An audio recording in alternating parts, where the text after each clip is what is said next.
The 250 class blasts off for Monster Energy AMA Supercross in 2025, and we've got the preview for it here. We even have a general idea of what coast some of the riders will race. Generally.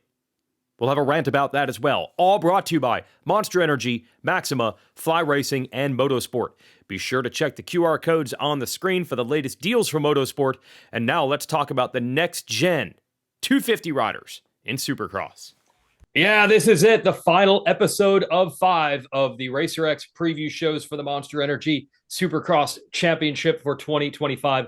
All part of the SMX World Championship that runs all year long. Supercross starts January 11th in Anaheim. But we don't know what 250 riders will be racing at Anaheim 1 yet here in December. Myself, Jason Weigandt, Jason Thomas, and now you, Steve Matthes. It's Christmas. It's like hearing Mariah Carey on the radio. It's that time of year. Let me hear it about the 250 coasts. Listen, they've been getting better. We've had more declaration. The Club MX guys have come out and said which coast they're doing. There's lots of sort of real good little nuggets of info on who's doing what coast. And RJ Hampshire's already said he's got to do East. And no, there's a chance he could do West. Just throwing that out there. Be careful. He just had surgery. I don't know, man. I don't know. Okay. Yes. Anyways, it's an absolute joke. It makes our sport look like rinky-dink, loser sport that you don't know who's racing which coast. You don't know who's showing up. Look, we have offshore betting companies coming involved. We have, better TV coverage than we've ever had before. The fact that we don't know who's racing in Anaheim 1 in 250 class, for sure, locked in. And injuries can happen and you can change. It's not that you can't change, but the fact that we don't have the teams declaring it is an absolute joke in our sport. There once was a man who said, put the nets up. Put the nets up. You will have better racing and the safety of riders. And it happened. There's another man saying, tell us what coasts. Tell us who we can talk about. Give us some bench racing. Let us know what's going on. Still hasn't happened. Joke. Joke series. Joke. Joke series. Wow. Joke series. Yes. The nets did happen. Now that the rant is out of the way, we can talk at least team by team of who's in the 250 class with a little insight, as Steve said, some nuggets of an idea of who's going to race where. Yeah, I'll start with Husqvarna. They have one 250 rider this year in Supercross. That's RJ Hampshire. He's a defending West champion. Hurt his wrist starting pro motocross last year. That never healed right. That led to another huge crash and a lesser injury, but he's still going to get the wrist fixed. We presume that's going to push him to East. This week, Husky and RJ said there's still a chance that he could race West. I don't think it's likely. You're probably going to see him and the East champ, Tom Vialle, together, JT, in the East. I think that's at least the way it's headed. Vialle and Hampshire, both. Yeah, should be interesting. It is a little bit of a bummer. I don't get as worked up about Steve as far as who's going to be where. We're going to get to see all these guys. The storylines are going to build. It's all going to happen. Just because we don't know in the middle of December, it's okay. Things are still going to work out as they always have. But yes, they're going to be battles. Whether it's Deegan and Kitchen, whether it's Vialle and Deegan and Hampshire on the East. Hymas looks like he's for sure going to be East the way things are playing out. So I think there's a lot of chess pieces being moved around, and some of these crashes and injuries and late surgeries are certainly playing a role here. And whether it's Mitch Payton or Bobby Reagan and Brad Starr, whoever, they're all kind of laying out this board and saying, okay, well, we want to put him there, him there. One of the only people that I truly think we can kind of lean into is, I think Vialle for sure will be East. I think Kitchen for sure will be West. The rest, I think Hampshire likely goes East, but the rest, I'm honestly not 100% sure on the rest of them. And that's what's all got to play out. But I think if you are one of those people, you look at where do we have the best chance of winning a title? That's always the question. I personally think that Hayden Deegan should go West. I do. I think biggest stage, it sets him up better for motocross because you have more preparation late in the Supercross campaign. There's a lot. He's from California. Yeah, he's from California. But I don't know. I keep hearing he's going to be on the East, even though he looks really ready in December. I keep hearing he's going to go East. So I don't know. I understand Steve's rants about it. I just don't think it's as big of a deal as maybe he's making it out to be. Okay, so Husky, Hampshire, Red Bull KTM has Vialle, Julien Beaumer should be West. Again, someone could get banged up between now and then. Beaumer was good as a rookie. I think he has a lot more potential than he's shown. Let's get into those big teams. You mentioned Chance Hymas. He's going to have to race East because he's coming off an ACL surgery. Honda HRC has Joe Shimoda. Steve, Joe Shimoda. I feel like he should be one of the first people that is getting talked about in these shows. He probably was last year. Are we finally there with Shimoda being a guy who can win the title? Are we finally there? Is this the year? No, I'm not there because I was there for a couple of years. Yep. So I got proved wrong. And so now I'm like, no, he's not. He will start slow and then get better. And I know he told us he rides the same all the time, but it clearly doesn't ride the same all the time. Now, look, he did get a bit of a bad break last year because the bike broke at one race, but he was also 14th when the bike broke in that one race due to a poor start. And there was some mud, and Joe might be the only Japanese rider that doesn't excel in the mud. So he got a little bit of a bad break last year, but in the end, it was the same old Joe Shimoda that we saw, right? And he was great at Denver at the end of the year when guess what? It didn't matter. So, hey, fool me once, fool me twice. I'm done with Joe Shimoda being a, title contender. He certainly can, but I don't think he will be. Yeah, JT, he's going to have to be West because of Hymas recovering. So there we go. Shimoda could be 1W. Could he be 1W by the time it's all over? Well, doing the same thing over and over and expecting change is what the definition of crazy, right? So I think him moving to Florida, him getting a change of scenery, going to ride at the sandbox, changing trainers, which I don't like the fact that he got away from Nick Wey. I'm a big Nick Wey fan, but the point is he is trying something different to hopefully get a different result. To me, okay, I'm willing to entertain it. Now, if he comes out and we see the same old thing, bad start in the heat, falls over, gets a bad gate pick for the main, doesn't get the main event result that he wants, starts the first month of the season, 20 points. Like that's what we've seen every single time from Joe. So if we don't see anything different, then of course not. What I want to see is him come out like a house on fire at A1 and show us that he can start fast. He can get the starts. He can be confident at the opening rounds. If he does that and he shows me that at A1, I'm in. I am here for it because on a capability basis, on a talent, skill, equipment, it's all there. It's that one piece of the puzzle that he's never been able to solve. That's what I'll be looking for. And I think we'll be able to answer that at A1. I truly do. Okay, now the teams that have a massive amount of riders, and we don't officially know who's going where. You've got Monster Energy, Pro Circuit, Kawasaki. Yes, it does seem at least Levi Kitchen is going to be a West region racer for them. They run through the whole list. Cameron McAdoo's on the team, Ty Masterpool, Garrett Marchbanks, Seth Hammaker. And if any of them can't race, Drew Adams, who is scheduled to race SMX Next and Futures, might bump up to become a pro Supercross rider, but that's not the plan for Adams as of late. Yeah, we're pretty sure Kitchen's racing West. Steve, what the heck is going on here with Kitchen and Deegan? Like, this is going deeper and deeper and deeper on social. This is soap opera level now. I don't know, man. Kids, hashtag kids. I thought Christian was supposed to help with this, but it doesn't appear that way. Look, I find it interesting that like you guys are saying Kitchen is West. I kind of thought, look, people are gonna try to dodge Hayden Deegan because he is without a doubt the favorite in whichever coast he lines up with. So I was wondering if people are going to kind of dodge Hayden, but if Kitchen's already declared West, barring injury, barring any sort of last minute setbacks, then that's a little surprising to me. I think Levi will be really good, and I think he'll win races. And he came as close as you can last year to winning a championship without actually winning it. He'll be great. He'll be fantastic. McAdoo will provide us with thrills and chills and spills. But going back to our last video with Joey Savacci, can't seem to stay healthy, right? So we want to see that. Last year, it wasn't even his fault, but bottom line, he got hurt. So Masterpool will be, if Masterpool can just get some top 10s, a couple top 5s, that's fine.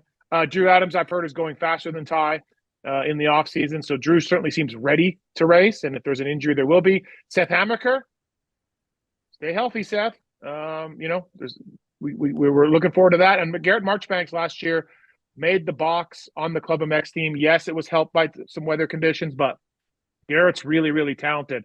But he's also very, very big for a 250 and seems to have trouble getting off the line. So Mitch's team is the most, to me, the range of very good to not doing well is the biggest. He could absolutely knock it out of the park. Everyone can stay healthy. He can win both championships. And you could have everybody getting hurt. Last year was basically exactly that. That's exactly how Supercross went for that team. They had 3 different riders lead points, and they didn't win any of the titles due to crashes and injuries. JT, any thoughts on that pro circuit lineup? Well, Steve makes a good point as far as the range is out here, but I think that Monster Yamaha Star Racing's range is out here also. I think Kitchen is kind of a known quantity, title or not. He's going to be pretty good. He's already established that indoors and out. He has kind of come into his own. He knows what to do, trains with Sexton. Like, he's got the program figured out. I would say the same thing for Hayden Deegan. He knows exactly what to do. He's winning. He's going to win again.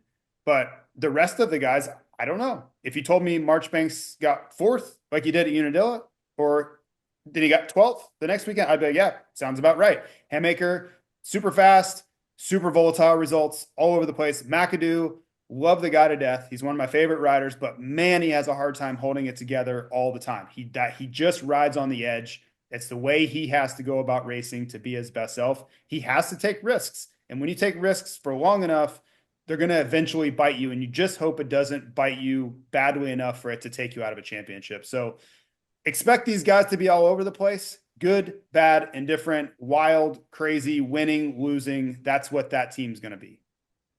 But just wait till outdoors at Masterpool. Just watch out. Title contender. Come outdoors. Star Racing. That's interesting you say that, JT. So you see the variance being huge with them. We know Deegan's going to be good. Everybody else is the mystery? I think so. I mean, I think that Max Anstie is very confident in what he's going to be able to do in 2025. But his results would tell you differently. His results are all over the place. So why would I not just look at what results have told me over almost his entire career, is that he's going to be really good and then sometimes not so good. And there's going to be crashes and bad starts and some hole shots and some fastest qualifying sessions. All of that is what makes Max Anstie Max Anstie. And if you told me he had the red plate at one point, I'd be like, yep.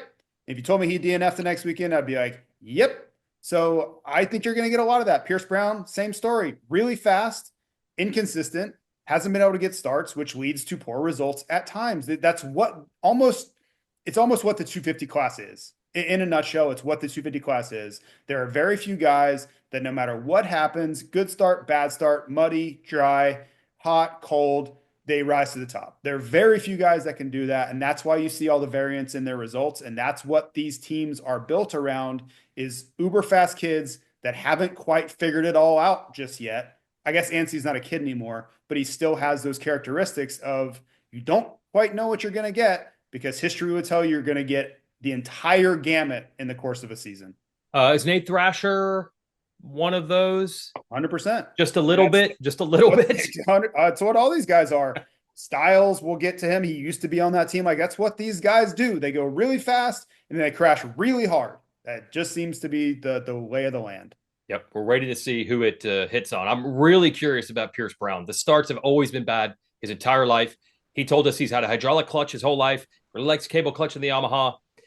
But Steve, as you say, Ryder's saying problem solved in December is one thing. We'll see. I mean, he can ride. I think if he gets starts, it's all solved, but that's a tough one to solve. Deegan, you said it, Steve. He's the favorite either coast, even though he doesn't have a number one plate. Is he the favorite either place that he goes? Is he that level now after motocross and SMX? Yeah, it's time. I mean, this is going into his 3rd year of Supercross, right? Doesn't have a title yet. Very good outdoors. Little Doug Henry-ish, where he's great outdoors and still learning the inside of the indoor game a little bit, but absolutely not. It's not ridiculous. But he's really got to get it done. Like, he makes a lot of mistakes indoors. Like, I think of some stuff in the heat races where he's got the lead or he's second and he just flies off the track, right? It seems like the indoor stuff, he can't not make a mistake here and there. So he's got to figure that out. I think he will. He should.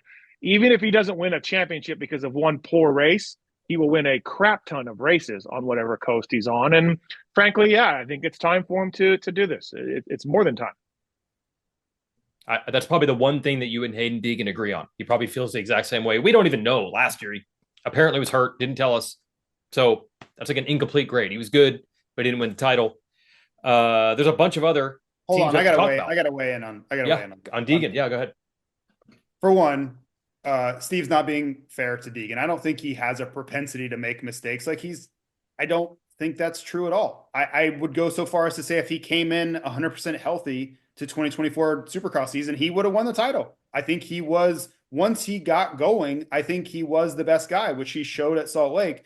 Unfortunately, he was behind the 8 ball. And I think in hindsight, he should have just came out and told everybody, hey, I'm not really ready. I'm going to race Detroit. I'm nowhere near. We all knew it anyway. Everybody we go to these races. We know too many people. He rides with too many people. We all knew he wasn't ready to go.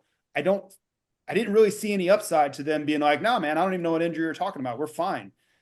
I don't get that take on it. Maybe if no one knew you were hurt, cool, you can hide it. You weren't able to hide this. I think he would have won the title. He goes on a run outdoors. Then he goes into these SMX hybrid races, which, let's be real, are pretty damn close to Supercrosses at times anyways.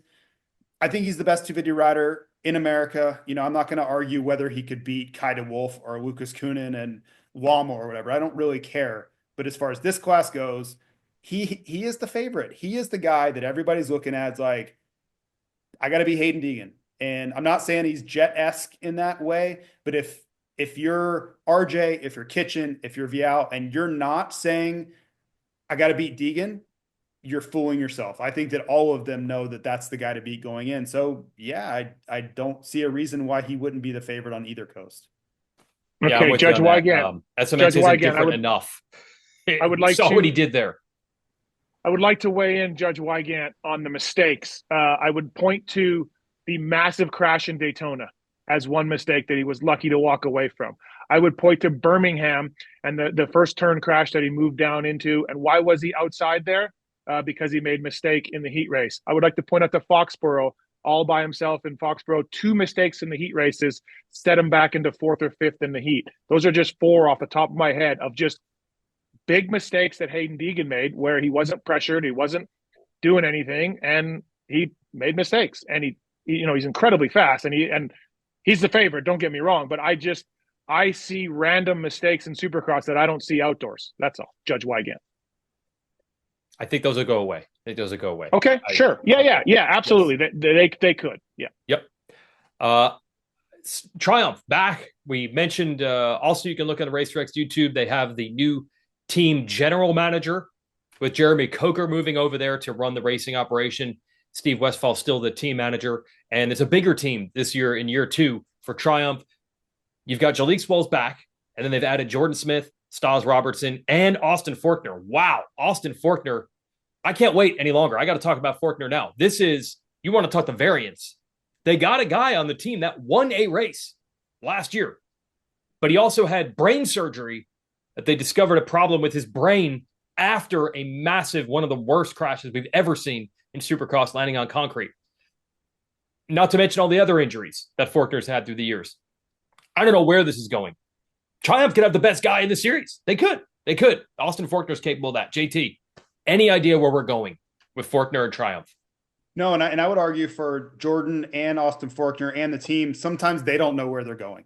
Like they just come out of a corner and let it rip, and let's see what happens with this thing.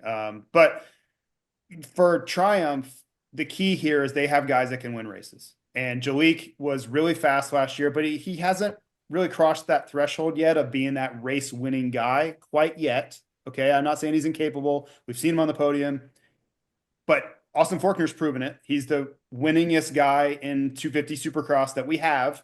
And Jordon Smith has been in title fights going back to 2017. Those guys can win.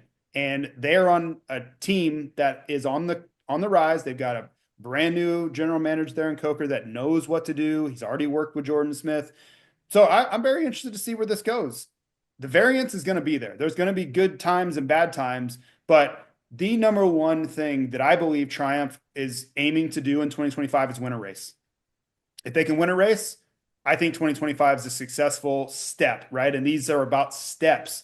And Jordon Smith and Austin Forkner can absolutely win a race. They can do it. So It's going to be fascinating to watch. Whether they do or don't, that's racing. But they have the guys with the talent now to go do it.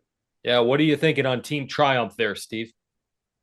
Well, just breaking news as we were recording this. It looks like Jordon Smith will be west from somebody that is deep inside. So Jordon Smith will be west on the Triumph, and it looks like Marchbanks will be west for Pro Circuit, and Masterpool and Cam will go east for Pro Circuit. I'm just getting these texts now. Yep. Yeah, Forkner should have wild card on the back of his pants when he shows up, because it's all over the place with Austin Forkner. I mean, look, that's a serious injury, a lot of time off the bike. You add in his other serious injuries that caused him to miss time, and then the new bike and everything else. And yeah, it's certainly a wild call for Austin Forkner, whatever he does.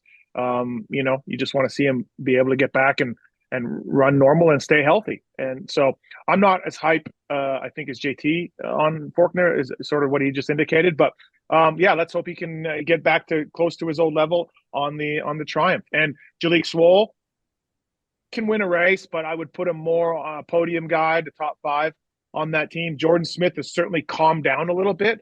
Still see some mistakes from Jordon. I don't feel like you see as much from Jordon this last little bit. Maybe he's finally maturing a little bit, but Jordan's solid for sure.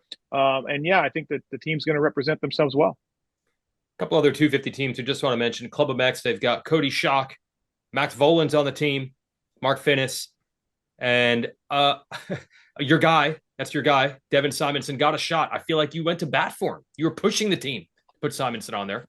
Yeah, Devin Simonson, he's a good dude. He's going to have a Pulp Mex sticker deal for himself. Yeah, absolutely. Can we talk Vohland and the rear brake situation, Steve? You just talked to him about this. Yeah, Vohland has got still some nerve injury going on, and he's going to have a handbrake for the rear brake on his left side of his bike, which I just rode a Stark, and they set me up with the handbrake. Now, I had no clutch to deal with, but it wasn't that bad, actually. It's kind of like a mountain bike a little bit. But yeah, Max Vohland, there's a guy to cheer for. Jet Reynolds over there. I did a podcast with him not that long ago. Also, like a kid that was so hyped and hasn't worked out. He's a guy to certainly cheer for to get back to his old level. Club MX team, low-key, very interesting, right? Very interesting. I don't know if I've got him to win races. Schock was really good last year, but holy crap, man. They got a guy with a handbrake. They got an amateur phenom that, is trying to rescue himself. They got a underdog, gritty privateer and Simonson finally getting a shot. It's all over the place. Interesting. It is all over the place. And then JT, I'll switch to you for Phoenix Racing Honda. They got a whole new 250 squad. Cullen Park is out. Nick Romano coming over from Star is in. Evan Ferry, who started the year on Triumph last year, is in. Those are basically almost rookies. It was Romano's first year last year. As Ferry's last year, he, as he told us, did one turn. So we haven't seen much from them in Supercross. And then Gavin Towers is turning pro after some wild rides in futures and even a trip through Europe. So that's a young squad over there. Not much Supercross experience for any of those three. Yeah, it's going to be a work in progress. I think Romano has the highest ceiling of that group. You look at his pedigree, he can go fast and he can get good starts, which is a huge piece of the puzzle in the 250 class, is putting yourself in a good position. I don't have any of these guys getting on the podium in 2025. I just don't. But I think if they can make the main events, they can progress in their own way. Remember that Nick Romano is only 19 years old. That was truly a shock to find out, because I would have thought he was probably like 22 for as long as he's been around, but he's only 19. So he still has a long runway to kind of sort these out and get past the injuries that have plagued him. And then Evan Ferry, I mean, we saw him at one Supercross, we just haven't seen much of him in Supercross. So see how he kind of continues to grow and learn. And then Gavin Towers is going to get his shot. He was in the futures class last year, rode pretty well. I think he underperformed his expectation and he wasn't able to go out and win. He was in position to win so many times and it just kind of didn't go his way. And I think in the end, that's why he landed himself in Europe, was he just didn't execute when the door was open for him in that futures class to get his shot in America last summer. So now he's back. He's on a Honda. He's going to get to go through the process again, but very likable team. I just think it's going to be one of those teams that's, not necessarily at the front of your mind all the time, but you're going to look through the results and be like, oh, wow, there's, a Phoenix guy got in the top 10 this week. That's pretty cool. Steve, I think you said you were going to retire before you had to interview your former rider, Tim Ferry's son, at the races. He wasn't around much last year because of that brutal crash in the first turn last year at Detroit. It's happening, man. It's happening. Evan Ferry's here. Yeah, I was watching JT for sort of any slander. I was going to report to his dad, but Okay. but JT did not. It was fine. I understand that. Evan had a rough year, man. You can't call it any other way than that. He did get some starts outdoors and went backwards. DNFs, had a rough year, and so yeah, I'm pulling for him because of his dad. He's good friends to all the three of us. Even Timmy, even though Weigandt at one time you insulted him. And so let's hope he figures it out for sure. I pull for him, and I hope he gets it going. We didn't really touch on the other guys on the gas Ryder D and Casey Cochran. Yeah, we got to do that. That's kind of interesting to me because Ryder D, I'm waiting. I see it.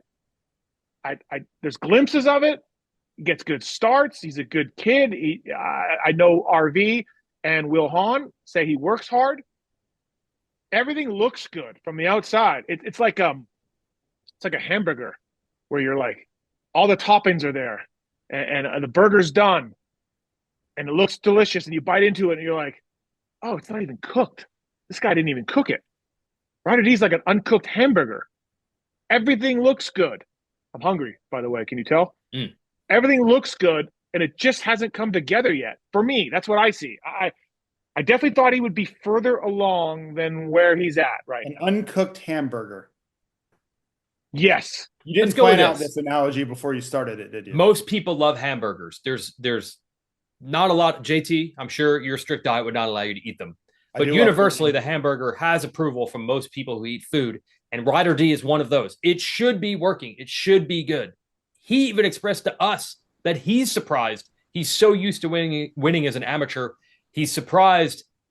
Also, I think that he hasn't been terrible. We've seen a lot of like sevenths, right? I think even he's surprised that he's not more of a podium guy. That was actually his first Supercross season last year. Feels like he's been around forever.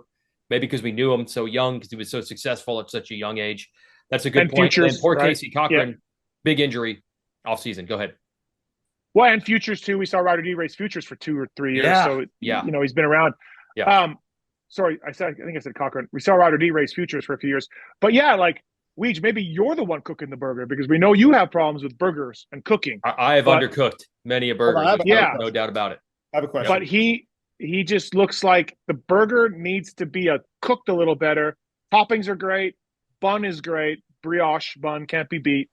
And just needs a little more cooking. Brioche. I have one question though. So I learned a lot this past year. And at one point, Hymas was cooked. Then Deegan was cooked. And apparently this is bad to be cooked. So now Ryder D cooking is good. Right. Cooked is Ryder bad. D is uncooked. Is that good? Like, maybe it is. In this spirit, is Ryder D being uncooked? That's a whole new thing. Like, oh yeah, are you praising Ryder D for being uncooked? Yeah, that's deep. That's really deep. I'm not up with the lingo of the kids and the cooked. I threw it out to my wife like 2 months ago, and she's like, "You're an idiot." So I don't know, man. But yeah, it's deep. It's really like. So we just need to have like a really good rider he's medium. He's not cooked. He needs to get cooking. He's not uncooked. We haven't seen him cook. We've only seen him been cooked. So far. Is cooking great? Cooking is positive. Cooking's positive. Cooking Cooked positive. is bad, and uncooked is bad. Yeah, but if you let someone cook, that's positive also. But being cooked, negative. It's YouTube. This is what you folks are here for. Don't even ask me to start telling you about Riz and Skibbity Toilet and Gyat and all the other terms my 10-year-old uses. Okay, so wait. So is Cochran out for Supercross? I think it's going to be tough for him to be back for Supercross. Yes. I assumed he was back for East. That's what I'd heard a while ago. So I did not. I'm not saying impossible, but I mean, he didn't look anywhere near ready to ride when I saw him a week ago.